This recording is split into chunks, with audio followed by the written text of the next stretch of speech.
चलो, बोधव्य वैशिष्टे यथा। बोधव्य मतलब कहे जाने वाले की विशेषता के विषय में क्या नाम से बता रहे हैं। इससे भी व्यंजना का बोध होता है। क्या है? चलें शुरू करें ना। निःशेषच्युत चंदनस्तनतटं निर्मिष्टरागोधरो नेत्रे दूरमनंजने पुलकिता तन्नीतैव तनु मिथ्यावादिनी दूति बांधव जनसज्ञात पीडागमे वापीं स्नातमितो गतासि न पुनस्तस्याधमस्यांतिकम्। यही है ना। कहा कि देखिए, बोधव्य कहे जाने वालों से भी आर्थिक व्यंजना का उदाहरण है। हमने कल बता भी दिया था कि नायक है और अपनी नायिका से वो नाराज हो गया है, हाँ? तो नायिका उसको मनाने के लिए किसी दूती को भेजती है, विश्वास पात्र दूती को, कि नायक को बुलाने के लिए।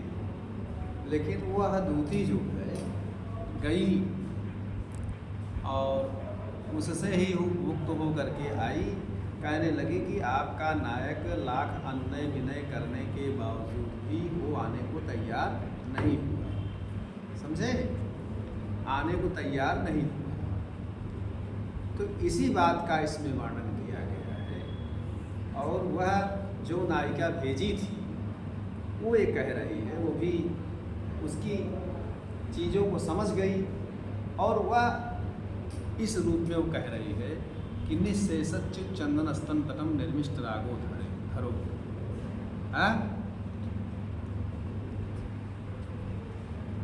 कहा कि देखिए सखी, हे सखी, तुम्हारे स्तन तट का चंदन बिल्कुल मिट गया है।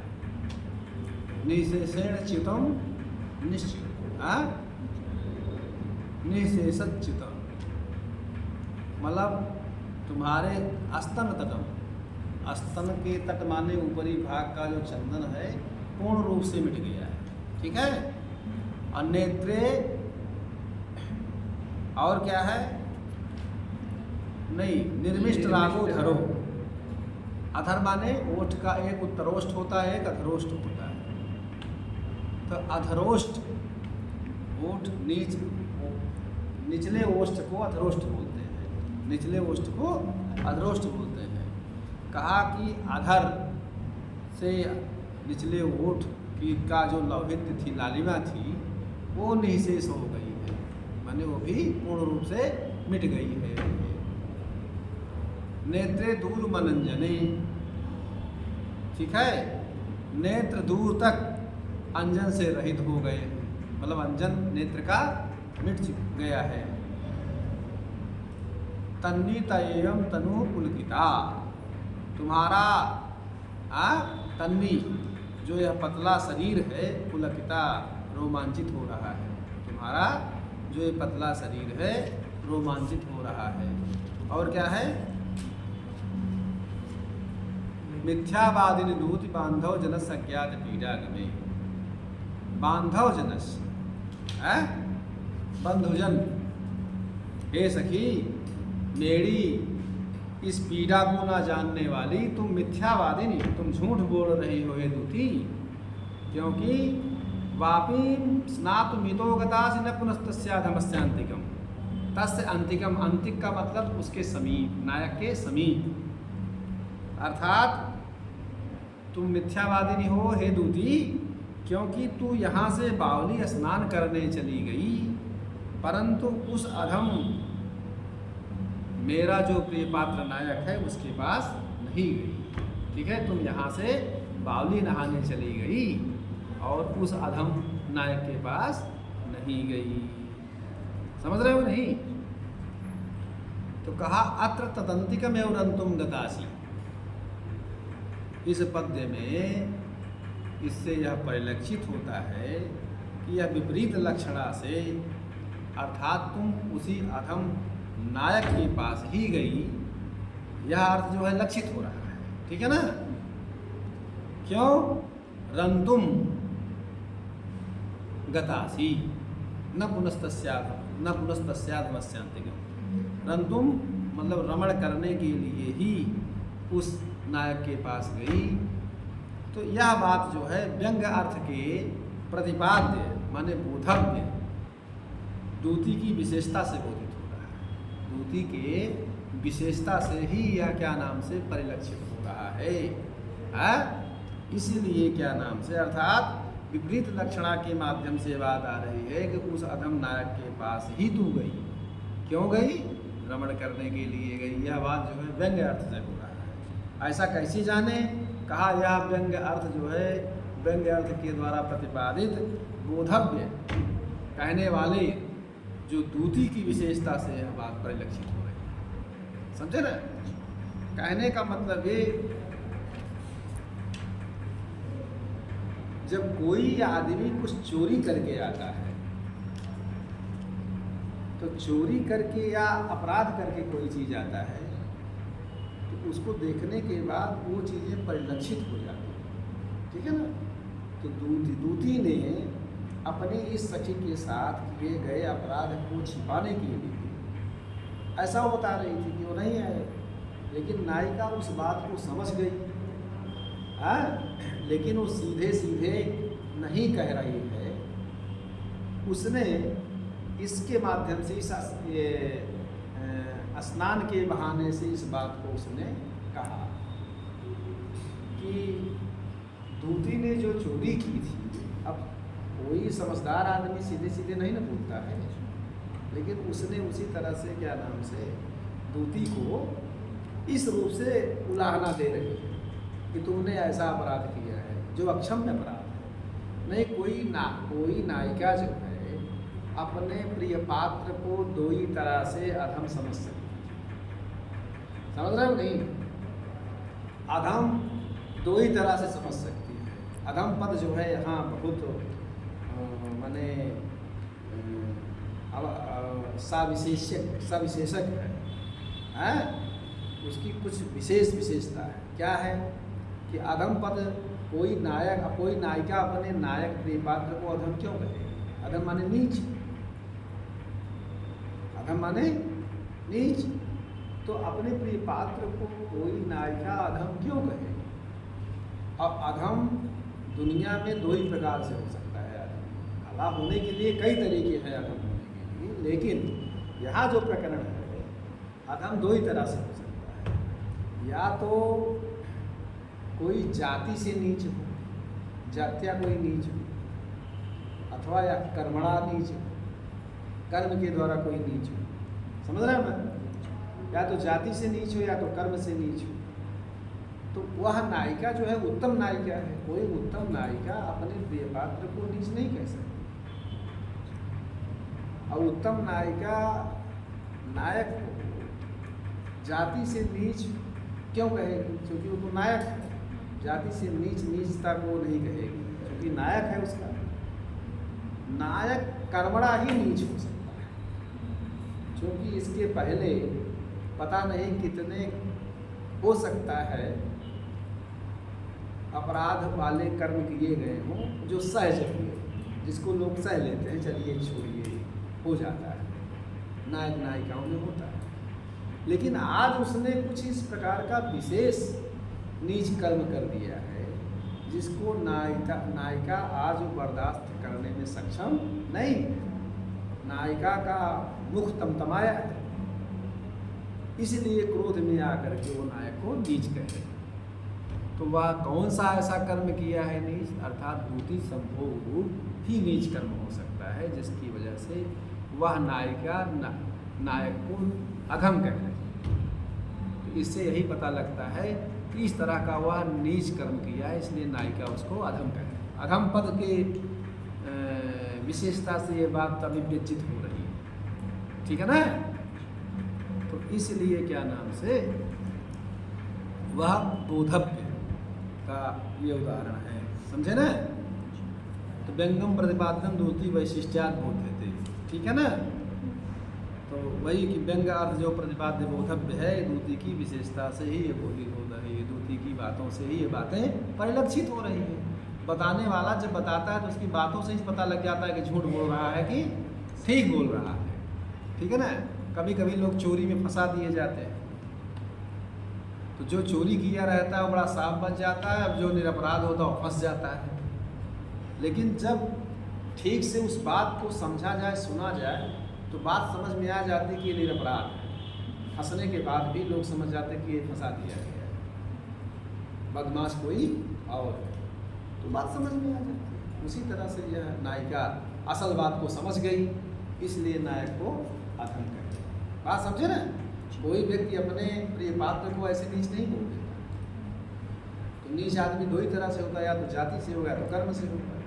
तो जाति से नीच को उत्तम नायिका नीच कहेगी, अर्थात आज कुछ ऐसे विशेष नीचता वाले काम कर दिए गए हैं जिसकी वजह से द्वितीय ऐसा नायक को बोल रही है।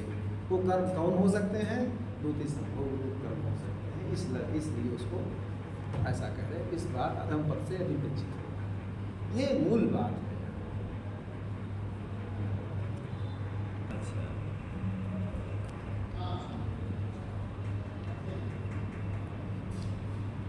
चलो, अन्य सन्निधि वैशिष्ट्य यथा, अन्य सन्निधि की विशेषता का उदाहरण आर्थिक व्यंजना के उदाहरण का हम बता रहे हैं। कहा कि देखिए, कहा कि पश्य निश्चल निस्पंदा विष्णि पत्रे राजते बलाका, यही है ना। हाँ जी, विष्णि पत्रे राजते बलाका, निर्मल मरकत भाजन परिस्थिता शंख सुप्तिरीव, यही है ना। तो कहा कि रमणार्थम कृत संकेताया नायिकाया जनागमन संख्या निश्चेष्टम विटम प्रत्यक्रियम, यह प्रकरण है यहाँ का। कहने का मतलब है कि रमण करने के लिए कोई नायिका संकेत करने वाली नायिका को निश्चेष्ट करके बिट के प्रति यह होती है। ठीक है, बिट विदूषक इत्यादि होते हैं ना। जैसे यहाँ रमण करने के लिए संकेत, ये स्थान उचित है यहाँ, ऐसा नायिका निश्चेष्ट भाव से बिट के प्रति यह बता रही है। तो कहा कि पश्य निश्चल निस्पंद, ठीक है ना। निश्चल क्या है कि हे निश्चल, हे निश्चल अनिस्पंद, ठीक है ना। मतलब कुछ चल नहीं रहा, चलायमान कुछ यहाँ पर नहीं है, हिलडुल नहीं रहा है। ठीक है। और क्या है? निस्पंद, अस्पद किंचित चलने, अस्पद किंचित चलने, ये धातु है, उससे स्पंद बनेगा। ठीक है। कहा कि यहाँ पर निश्चल और निस्पंद एक ही शब्द को कह रहे हैं, तो दो बार क्यों कहा? पुनरुक्ति दोष हो जाएगा। ठीक, मतलब जो एक जगह से दूसरे जगह जाएगा तब में चलना है, उत्तर देश संयोगानुकूल। तो निश्चल कुछ चलायमान नहीं है, अनिस्पंद कुछ हिलडुल नहीं रहा है। तो कहा दोनों में अंतर है। अस्पद किंचित चलना, चलना क्या है? शरीर का एक स्थान से दूसरे अवयवों का एक स्थान से दूसरे स्थान पर जाना है, चलना है। उत्तर दोष संयोगानुकूल व्यापार क्या है? चलना है। एक पैर को उठाओगे, दूसरे पैर को रखोगे, फिर जाओगे, ऐसे ही चलना है। अस्पद किंचित चलने, किंचित चलन शरीर के अवयवों का हिलना डुलना, जैसे हाथ डुलना डुलना, ये स्पंदन है। चलना और निश्चल और स्पंदन में देखो ये अंतर है। ये बात बिना गुरु के किताबों में नहीं आप समझ सकते। यहाँ पुनरुक्ति दोष कोई कहेगा, तो कहा पुनरुक्ति दोष नहीं है, क्योंकि अस्पद किंचित चलने माने शरीर का कुछ हिलना डुलना है, क्या है? स्पंदन। और चलना क्या है? शरीर एक अवयव को दूसरे अवयव का उत्तर देश संयोग, ये क्या है? चलना। ठीक है ना, अंतर समझ में आए, इसलिए पुनरुक्ति नहीं। कहा कि बिस्नी पत्रे राजते बलाका, या जो बलाका है मतलब बिस्नी पत्र मतलब होता है, बिस्नी माने होता है कमलनी, अपत्र पत्रे माने पत्र। कहा कमलनी के पत्ते पर अत्यंत निश्चेष्ट होकर के बैठी हुई है। यह जो बलाका है बगुली, यह निश्चिंत होकर के एक कमलनी के पत्ते पर बैठी हुई है। वहाँ सरोवर है, सरोवर समझते हो ना, तालाब, वहाँ कमलनी का पत्ता भी खिला हुआ, उसमें बगुली बैठी हुई है। कोई कह रहा कि यहाँ, तो वो कह रही है कि ये निश्चेष्ट है, माने यहाँ एकांत स्थान है, विविध स्थान है, यहाँ कोई आने जाने वाला नहीं है। भाई जहाँ लोग आ जा रहे हैं वो रमण के लिए स्थान उचित नहीं है। जहाँ एकांत स्थान है वो ये संकेत करता है कि देखिए कि यहाँ पर पस माने देखिए, बिस्मी पत्रे राजते बलाका, कमलनी के पत्ते पर ये बगुली जो है बिना हिले डुले ही क्या नाम से निश्चेष्ट भाव से बैठी हुई। ये कह रहे, कहा कैसा है वो, कहा कि बगुली जो है निर्मल मरकत भाजन परिस्थिता शंख सुक्ति, यही है ना। निर्मल माने स्वच्छ, मरकत मतलब होता है नीलमणि, भाजन माने पात्र, भाजन माने पात्र। कहा स्वच्छ नीलमणि पात्र, ठीक है ना। कहा कि निर्मल पन्ने के बर्तन में रहे हुए शंख पात्र के समान शोभित हो रही। शंख सुक्तिरीव, निर्मल माने स्वच्छ, पन्ने के बर्तन में रखा हुआ शंख के पात्र के समान यह बकुली शोभित हो रही है। जैसे कमलनी के पत्ते पर बकुली है, ऐसा उस तरह से शोभित। मान लो कमलनी का पत्ता निर्मल पन्ने, क्या नाम से, पन्ना समझते हो ना, पन्ने के बर्तन में रखी हुई शंख है, जैसे ऐसा जो सुशोभित सुशोभामान है, वैसे कमलनी के पत्ते पर बैठी हुई जो बगुली है ऐसा उस तरह से सुशोभित हो रही है। ये बात कह रहा है। तो इस पद में बगुली के निश्चल होने पर बगुली कम निश्चिंत रहेगी जब वहाँ कोई कुछ रहेगा नहीं। अगर आदमी रहेगा, चिल्ल होगी तो निश्चिंत हो, आप निश्चिंत बैठ सकते हो, इधर उधर तब नहीं बैठ सकते हो। तो वही वो कह रहे अत्र बलाकाया निस्पंदत्वेन विश्वस्तत्व। यहाँ जो बलाकाया माने बगुली का निस्पंदत्व है, बिना चलना उलना माने निश्चल होने से विश्वस्तत्व द्योतित हो रहा है। तेनास देशस्य विजनत्वम, देश माने स्थान, देश माने उससे उस स्थान की निर्जनता, माने कोई आदमी यहाँ पर आता जाता है वह नहीं, ठीक है। यह इस कारण से यह संकेत स्थल उचित है, ठीक है ना। अतः संकेत स्थानम एतदिति कयाचित सन्निहितम प्रच्छन्न काम को प्रत्युच्यते, ठीक है। यह जो संकेत स्थान है मतलब यह रमण करने के लिए संकेत स्थान बड़ा उचित है, क्योंकि यहाँ कोई आता जाता नहीं, एकांत स्थान है। यह बात कोई जो नायिका है, यह बात जब कोई नायिका निकट स्थित, सन्निहितम माने निकट स्थितम, स्थानम एतत् कयापि, किसी नायिका के द्वारा सन्निहितम माने निकट स्थितम प्रच्छन्न कामु प्रत्युच्यते, निकट स्थित प्रच्छन्न कामुक को व्यंजना से सूचित कर रही है। मान लीजिए उसका कोई गुप्त नायक है,